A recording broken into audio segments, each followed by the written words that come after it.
ஐயனார் துணையில் பல திருப்பங்கள் சுவாரஸ்யம் நடக்க போகுது. அது என்னென்ன அப்படிங்கிறத இந்த வீடியோவில் பார்க்கலாம். நம்ம சேனல் இன்னும் சப்ஸ்கிரைப் பண்ணாதவங்க சப்ஸ்கிரைப் பண்ணிக்கோங்க.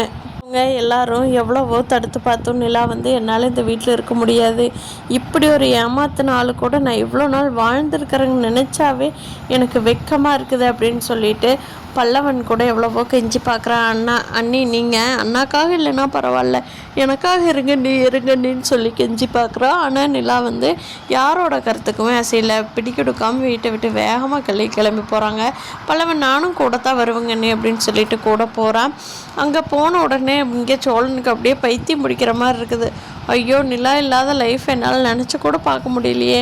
நிலா இப்போ தான் என் கூட இனிமேல் தான் வாழ்க்கையை ஸ்டார்ட் பண்ண போவான்னு சந்தோஷத்தில் இருந்தனே, என் வாழ்க்கை இப்படி ஆயிடுச்சே. நான்லாம் நீ உயிரோடு இருந்து என்ன பிரயோஜனம்? போயிட்டா அவ்வளோதான், என்னை விட்டுட்டு போயிட்டான்னு பயங்கரமாக புலம்புறாரு.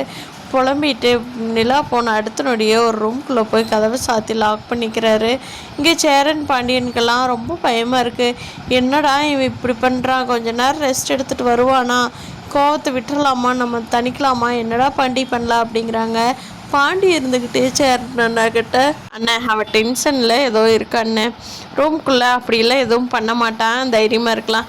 சரி, எதுக்கு ஜன்னலை போய் பார்ப்போமா, அவள் ஏதாவது தப்பாக்குது முடிவு எடுத்துருவானோ, நிலா டிவோர்ஸ் ஆயிடுச்சுங்கிறதுனால பார்க்கலான்னு சொல்லிட்டு பாண்டியும் சேரனும் போய் ஜன்னல் வழியாக பார்க்குறாங்க. சோழன் ஏதோ ஒரு சூசைட் பண்ணிக்கிறதுக்கு ட்ரை பண்ணிகிட்ருக்காரு. அதை பார்த்துட்டு பாண்டி சேரனும் எவ்வளவோ சத்தம் போடுறாங்கடே, கதவு நீக்கிடான்னு. ஆனால் சோழன் காதில் வாங்கிக்கிறதாவே இல்லை இவங்க கத்துறத. என்னால் இன்னொரு லைஃப் வேண்டாம், எனக்கு நீ எந்த லைஃப்பும் அமையாது, நான் இப்படியே இருக்கிறதுக்கு போய் சேர்ந்துடுறதே பெட்ரு அப்படிங்கிறாரு. சோழன் எதுவும் தப்பு நினைக்கிறதுக்கு முன்னாடியே நம்ம சேரனும் பாண்டியும் நோட் பண்ணதுனால சோழன் எந்த இதுவும் போகலை. ஏண்டா ரொம்ப கஷ்டமாக இருக்கா, ரூமில் தனியாக இருக்கிற, ஏதாவது பண்ணிக்க போறியோன்னு பயந்துட்டேன்டா அப்படிங்கிறாங்க. அதுக்கு சோழன் சொல்கிறாரு, இல்லை நான் அப்படிலாம் எதுவும் பண்ணிக்க மாட்டேன், நீங்கள் தைரியமாக இருங்க, கொஞ்ச நேரம் தனியாக இருக்கணும் அப்படிங்கிறதுக்காகத்தான் நான் வெளியில் வந்தேன். நிலாவோட ஆசையே நான் பெரிய ஓனர் ஆகணும், நிறைய காரோட ஓனராக நான் ஆகணுங்கிறது. கண்டிப்பாக இனிமேல் அந்த வேலையை தான் நான் செய்ய போகிறேன்.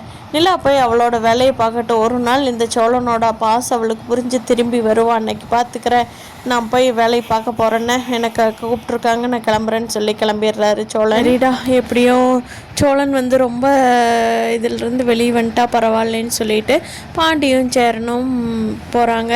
பாண்டி இந்த இதெல்லாம் நடந்துக்கிட்டு வீட்டில் இருக்கிறப்போ அங்கே நம்ம வானதி கடையில் பார்க்குறாங்க. கண்ணன் ப்ரோ சொல்லிடுறாரு, எங்கே இல்லை அவரெல்லாம் டூர் போயிட்டார் அப்படின்னு. பாத்தியாடா கண்ணா, நான் ஒரு பேச்சுக்கு நீ வேண்டான்னு சொன்னேன், விட்டுட்டு போயிட்டான் பாத்தியா, ச்சே, நான் எங்கள் வீட்டில் சொன்ன மாப்பிள்ளையே கட்டிக்கிறேன் அப்படிங்கிறாரு. கண்ணன் சொல்கிறாரு, இதைத்தாம்மா நீ 1000 தடவை சொல்லிட்டேன், ஒன்று அவர் கூட இரு எப்படி இருந்தாலும், இல்லைன்னா அவரை விட்டுட்டு போகிறேன்னு சொல்லிட்டு இப்படி கடைக்கு தொந்தரவு பண்ணாத, என்னாலேயே முடியல, அண்ணன் எப்படித்தான் தாங்குறாரோ உன்னை வச்சுக்கிட்டு அப்படிங்கிறாரு. என்ன ப்ரோ, அவனுக்கு நான் ஃபோன் பண்ணுறதுக்கு விரும்பல, வந்தான்னா சொல்லிடுங்கன்ட்டு கிளம்பிடுறாங்க வானதி.